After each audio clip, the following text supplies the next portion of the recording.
What's going on, guys? Stevie from the Minimasters here, and today I'm going to show you how to do the Saginaw power steering pump upgrade on your F-150. For those who are watching me for the first time, welcome to the Minimasters, where I have over 100 videos showing how to work on this year range of F-150s and Broncos. So if you need videos for repair, restoration, and cool mods, hit that subscribe button down there and you can watch me regularly. So let's get into it. So for those who don't know what the Saginaw power steering pump upgrade is, it is a GM made pump, at least I believe it's GM, that you can swap onto your F-150 or Bronco using a bracket that's on an E-Series van. Matter of fact, you can get the whole setup from an E-Series Ford van, and it will do two major things for your truck. One, it actually gives you more steering power. Apparently it's like finger light, very responsive, feels amazing. The second one, and this is the one I think most of us are chasing with this mod, it gets rid of the Ford whine, all right? Now, if you're new to the truck and you don't quite know what that Ford whine is, let me introduce you to this lovely sound, or should I say not so lovely sound. So start the truck up, okay? If you hear that like whine every time I move the steering wheel, that is the Ford power steering pump whine. I think for most of us, we don't notice it and it's not annoying until you're in the drive-thru and you're trying to ask for a little extra Chick-fil-A sauce and they can't hear you over that sound. Gets pretty annoying, and then you have to turn off your truck, then give your order again. So that is a major benefit. So that's why we're putting this pump on this truck. So let's get started. All right, guys, so right down here is your power steering pump, your existing, okay? So that's what's gonna be replaced, but as you can see, we've got some things in the way. So your AC compressor has to get moved off to the side, and then your intake pipe here should also get moved. I'm a big believer in that, you know, more is more in this case. So the more you remove, the easier it is to work on everything in the area. You probably could try to leave things like your intake pipe there, but you're just always going to be fighting this kind of thing. So for starters, we're just going to work away from the top and work away from the top down. So remove this, and then one thing you can consider right here coming off the side of your power steering pump is your high pressure line, okay? You can unscrew that now and you can actually start draining some of the power steering fluid out of here, so that, you know, you're not having to wait for it to drain out when you go to actually remove it. So something to consider.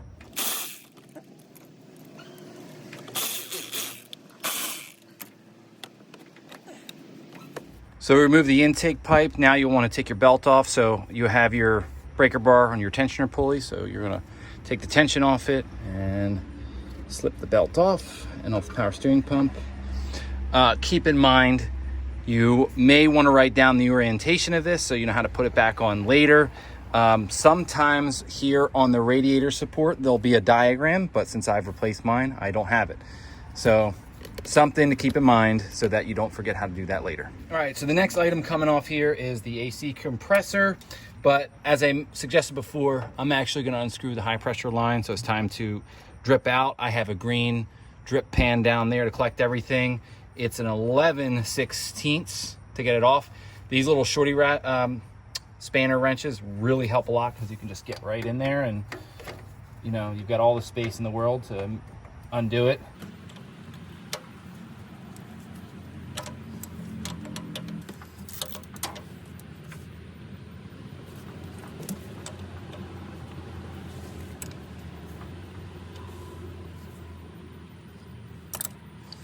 All right, next, AC compressor. Again, 10mm socket, because you know Ford likes to mix metric and English.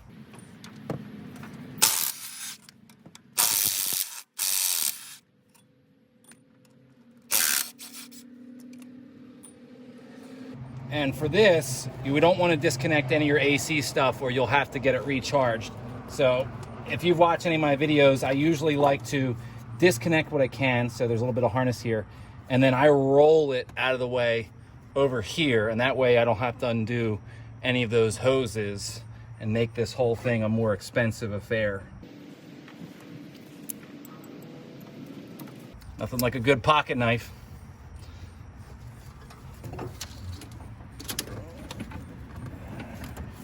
And one less. There we go.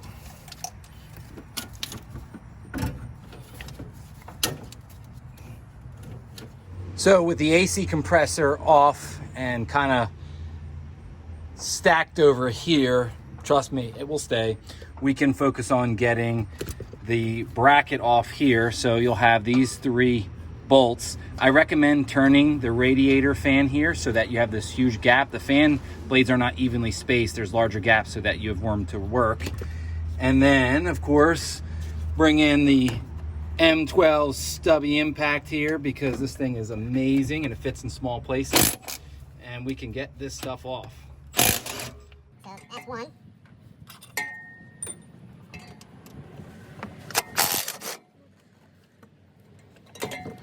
Two. And last one. That makes 3. So at this point, the pump, obviously, there's nothing really holding it there. And it will dangle free. So I'm gonna let it sit. So the only thing holding the pump in place right now is the return line right there on the back side. So you'll just take a pair of lineman's pliers or whatever pliers you have and pinch that clamp and it should slide right off. So I'm gonna do that and I'll bring you guys back. All right, guys, so the next in the line of steps here is we have to remove the old high pressure line so that we can make way for our new one. For a new high pressure line, you can use one from the van that you get this pump from, and you just have to adapt it. Seems like a lot of work, so a group of people have actually figured this out. The smart individuals over at Desolate Motorsports have this kit that you can buy. Comes with a return hose, a high pressure line, and a bunch of fittings here to help adapt it to your pump. It even comes with some little instructions. It even says not to use ATF with this pump as you would with the previous one. And it also tells you that you would possibly need a longer belt. So they've really thought of everything. And so I shouldn't have much issue, but you have to remove the old one so you can make way for this guy. So time to remove it.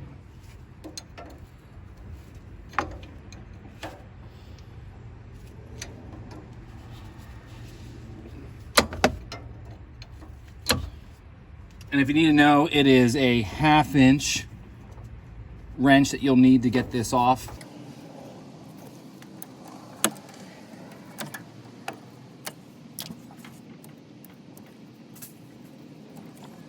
There we go. Old hose off. All right, so now we just need to prep our pump. So with the Desolate Motorsports kit comes a couple of these, almost like looks like gas fittings. And we just have to put this one in here. You can easily figure out where they need to go just by their size. Now this one has a rubber O-ring, so I would take that as a sign that I don't need any kind of Teflon tape. So we're just gonna put that in there. And again, if you have an average socket set, you'll have all the sizes, but it's 3/4. So we'll just put in there and reach the natural stop. Nice little pull on it. There we go. So we're gonna do the same thing on the gearbox. We're gonna put one of these fittings that came from Desolate Motorsports kit. And this end's flared, this end is flared.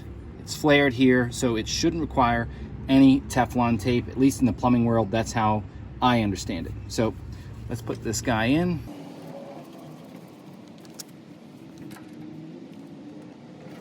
There, nicely snug down. Next, we're gonna bring the power steering bracket and pump, and we're going to install it right over here. So you're gonna bring your pump in, and then you'll notice there is this stud right here. You'll just have to slide the bracket over that just like you did on the original, just like so. Line it up, and then you can actually use the same mounting hardware as your old pump, and you can mount it right up.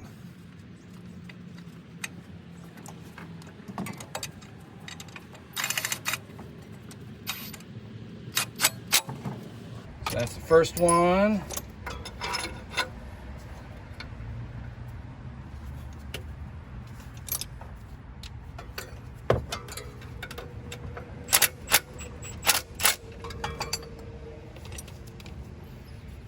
I like to hand tighten the bolts in. That way I know I've got them all in and they're not cross-threaded.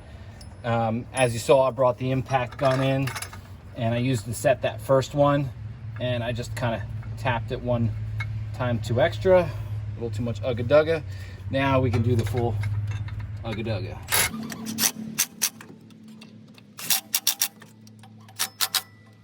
Okay, so this is mounted up. While we still have the free space, it's worthwhile trying to hook up all of your hoses, because once you put this air conditioner condenser back, or compressor, you're just going to start losing space. So let's start that. All right, so with the power steering pump in place, we're going to want to put our high pressure line here from Desolate Motorsports. So you'll notice there's a 90-degree elbow one end and straight over here, and they don't give you any directions on what side to use, and quite honestly, you can go either way. Here's the easy way to figure it out. So the fitting comes right here off the back side. If you were to put the straight one on here, you would see that you'd be contacting your exhaust manifold right here, and you'd end up burning this up. So naturally, you'll want to put the 90-degree one back here. So let's, I put them on hand tight and I snug them up later. So next we're gonna hook up the power steering return line right here. So this snakes underneath the engine, along the engine cradle right there, and comes right back up. That extra length is for cooling. So we'll take this and slide it right on this barbed end here. Goes on, it should go on there pretty easy. And then the original pump used a pressure clamp that you would normally use like pliers to apply. The Desolate Motorsports comes with this hose clamp right here. So we're gonna use that. I like the idea of it a lot better. So here we go. All right, that's not going anywhere. All right, so at this point, the pump is hooked up to everything. It just doesn't have any fluid. And then you can slide your collar back down here. Probably didn't need to do this, but it does give you a little more access around that one fitting. So we can take our AC compressor right here, roll it right over, and just be careful with it. It's kind of a heavy one. And then we can slide our bolts in here. Again, I like to hand snug these on here just so I know that they're threaded in. So as you can see, I'm having to search one of these. So let's, oh, there we go. Put that one.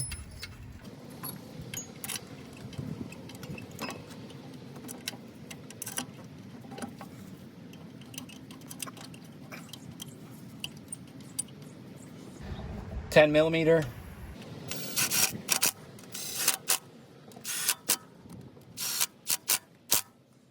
Okay, so that's back on there. And then we're gonna put our intake tube back. Okay, so the final step here is to put our belt on. Now, there's two different things floating around there, and I guess we'll find out for the first time, is do you need to upgrade your belt to a larger size, or can you use your stock belt? Now, I have the upgraded alternator here. I went to a 130 amp alternator, and it runs a smaller pulley. So who knows, I might be able to use the stock belt. Let's find out. All right, so as you can see, the stock belt fits on, and I guess I can measure it for tension, but it seems like it's doing the trick. One last item here, just got to plug up your AC harness right here.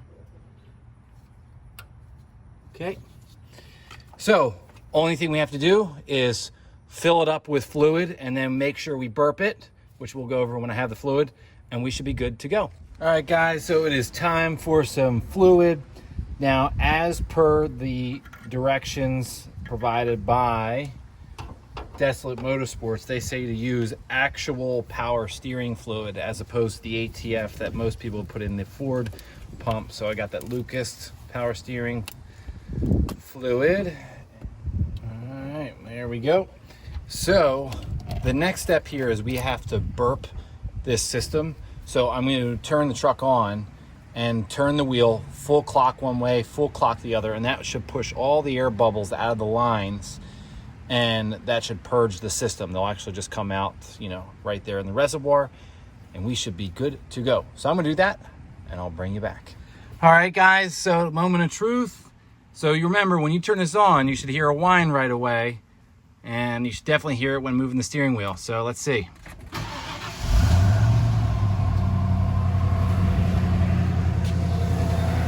I don't know about you, but you don't hear a whine from it. All right, let's close it up. It's nice and quiet. And then, I mean, there might be a little steering noise, but when you're not pulling the steering wheel anywhere, at least in park, you're pretty good. I'm gonna take it for a spin and we'll see. So guys, I've driven around my neighborhood and man, is it really quiet, but I realized I have probably the perfect test. So I don't normally park my truck facing a house. I always have it facing out so I can pull right out. So watch me go through this, ready? Normally you would start to hear some noises. So I'm gonna back up here. I'm full turn this way. You would normally hear a lot of whine doing this. Pulling the steering wheel all the way over. So gonna line back up. Nothing. It's so quiet. Oh, I love it. Here I am pulling right back in again. Super, super quiet. Up, little hit there. And just like that, I'm in. Almost like I snuck in. So there you have it, guys. That's how you install the Saginaw steering pump in your truck so that you can finally eliminate that annoying power steering pump whine and also get some of that finger light responsive steering that we all love. Also want to give a big shout out to Sam. His Instagram handle is carpentry_cyborg. He actually sent this pump to me in the mail all the way from Florida. So without his generosity, we would not be having this video. Also, if you want to do this and you can't find one in a junkyard, Desolate Motorsports sells a complete kit, pump bracket, and also sell you the hose and stuff like that. There's also another guy on Instagram, Don't Tell My Wife Racing. He will also sell the pump bracket. I think he'll also sell you the hose as well. I'll put their information down in the description so that you guys can get it for yourself. Other than that, that's all for me, guys. Hit the subscribe icon over here. Check out some of my other videos. I'm Stevie from the Minute Masters. Thanks for watching.